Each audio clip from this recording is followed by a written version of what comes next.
Happy Sunday, everybody. Welcome to another episode of Cooking with the Sopranos. If you're joining me for the first time, basically I'm going through every dish mentioned or referenced in the Sopranos. I'm also doing all the dishes that are in the Soprano family cookbook or entertaining with the Sopranos. I'm also doing dishes that are kind of referenced or inspired by an episode. Today's dish is half referenced and half inspired, and it's in neither of these two books, so they get a break this week. I'm gonna start off with referencing what I'm drinking.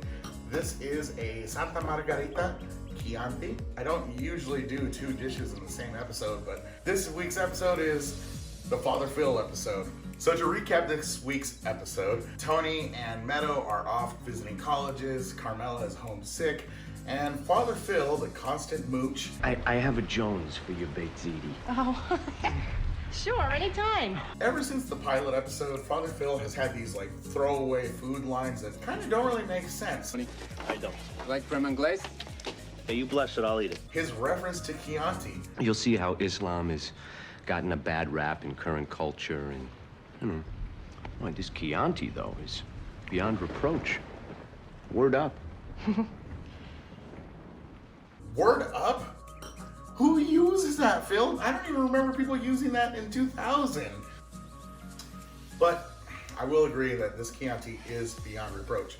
So what is Chianti? Well, it's kind of one of those regional specialties. Just like a sparkling wine can be sparkling wine, but it's only champagne if it's made in the Champagne region of France. Chianti is the same way. It comes from the Tuscany region of Italy, and there's this little region of about 7 areas that make Chianti wine, and everywhere else it's just wine. In essence, what I'm drinking is pretty much just a Sangiovese that you would get from any part of Italy, but because it's made from this one specific portion of Tuscany, it's considered Chianti. I just realized I got a little piece of cork floating in here. So a little behind the scenes action.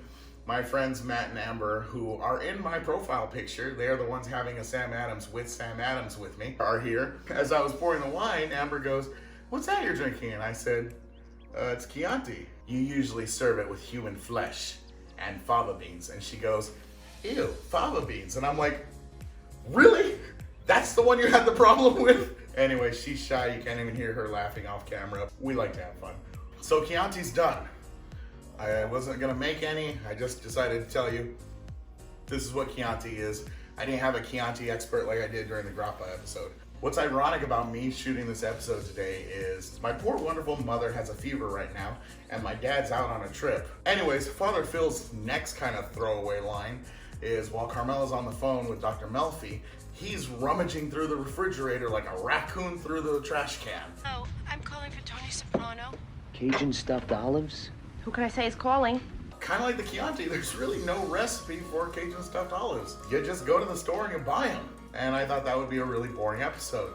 So I decided to jazz it up a little bit. There's a very common Italian appetizer, fried olives. I'm gonna go ahead and blend Italian fried olives with Cajun olives. So to start with, I got green pre-pitted olives because I'm not trying to pit a bunch of olives, and some andouille sausage, which we're simply going to stuff in there. This works better with larger olives. I tried smaller olives earlier, did not go well. So make sure you get the big ones, all right? One down, a whole bowl full left, and I'm probably gonna fast forward this part because you don't really want to watch me do all this, do you?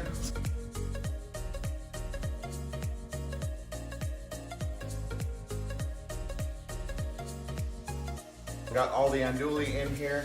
Next step, like most fried things, we're gonna do flour, egg wash, and then breading.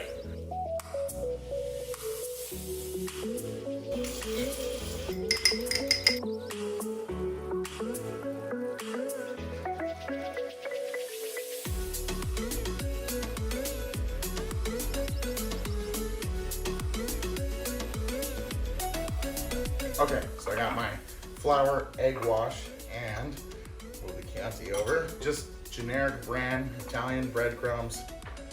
Haters want me to make them from scratch. I ain't got time for that. I work today. You make them from scratch if you want. Now, I gotta Cajun these up more than just putting andouille sausage in it. So, I'm gonna blend Cajun seasoning with the Italian breadcrumbs, and hope and pray that this turns out. This is a total experiment. I've never tried it before. You get to witness a live experiment on camera. A live experiment on tape. I feel like it needs more. I would say it's pinkish, but you know, I can't really see color, so that last bit I think did it. Matt, you're my technical director. You who can see color. What do you think? Yep, looks good. All right, cool. Got director's approval, so we'll try this out. And actually, I should have been heating the olive oil already, but oh well. I'm gonna use this cup because it's conveniently nearby. Okay. Flour dunk, egg wash. Oh, it's so tough to grip. They're so slippery. Breadcrumb. One of the recipes that I read said do the egg wash twice. Do the egg wash and bread it twice. Giada only does it once. And since, you know, Giada is so amazing and one of my celebrity crushes, I'm gonna just do it once. Now, these are small, so they're gonna fry fast. Do them in batches. Don't try to do them all at once, unless you're that talented or you're just not doing that many of them. But my advice is do batches. Do not burn your house down. I warned you so you can't sue me now. I feel like I should have used 2 eggs. Breading is always such a messy process.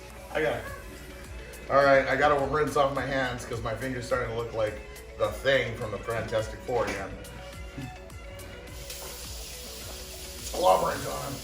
Approaching the end of the breadcrumbs right on time as I hear the oil start to popping. Wow, I guessed the right amount of breadcrumbs there. Hey Google, stop playing. This is a messy process. It's gonna be messy. As we say in the military, embrace the suck. Stand by to stand by. I always like to get some paper towel on a paper plate in anticipation of all the grease that's gonna be coming off these things. I'm gonna put the vent on low just so I don't have to speak over it that much. If you don't have a way to gauge the temperature, cut a small crouton-sized piece of bread and drop it in there. If it turns brown in like 30 seconds, then you're good to go. I'm gonna go ahead and give this a shot. Remember, just a few olives at a time. Also, every time that you add a new element into the oil, the overall temperature of the oil is gonna drop. So that's gonna affect cooking time. If you finish one batch, don't just throw in the next group. Let the temperature kind of come back up a bit. Also, if you decide to add in more oil, do it while you don't have any olives in there and do it slowly. And keep in mind that new oil means it's not up to heat and you're gonna have to wait for it to come up to heat too. We'll go with 5 leaves a shot. That was a bit too fast to drop. Oh man, if you are a nudist, I highly suggest wearing clothing at least for the frying oil part. If they cook too fast, feel free to lower the temperature. I'm just gonna have to talk over the vent because I needed to turn the vent on all the way for smoking reasons. But you can see, temperature is way too hot, so the frying is going really fast.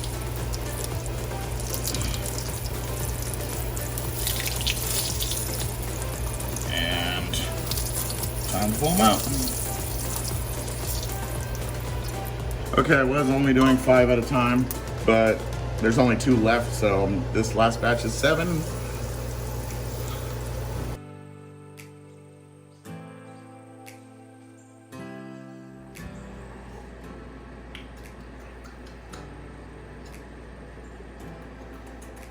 I can't make that same noise that Anthony Hopkins makes. Silence of the Lambs. Hello, Clarice. Okay, so they're out. Now they cool down a little. They kind of look like mini avocados in a way.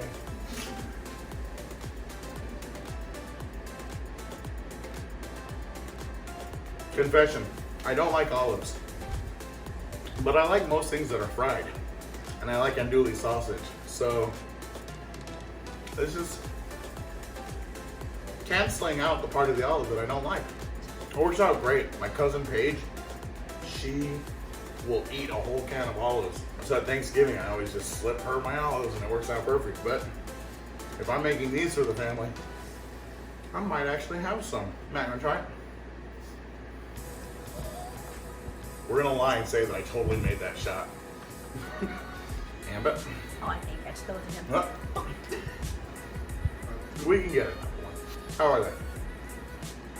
Better than I expected. I like it. Right? Like Better than, French? say it louder.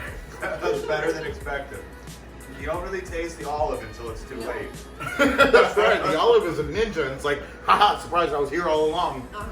The andouille sausage and The crunch on the outside. the crunch on the outside, the extra frying. Yeah.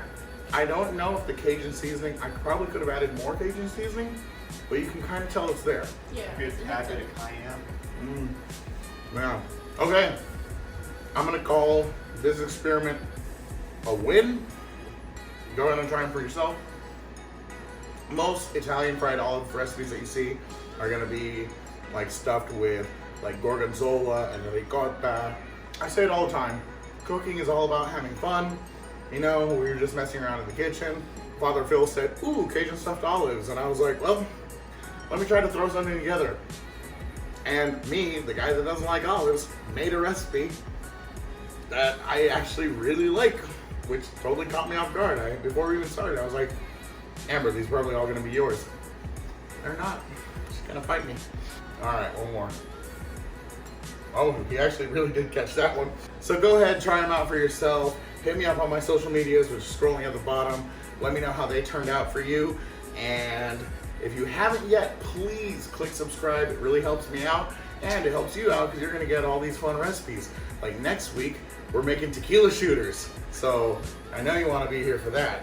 Go ahead, like, subscribe, share to all your friends. Make these for all your friends or for yourself. And until next week, manja.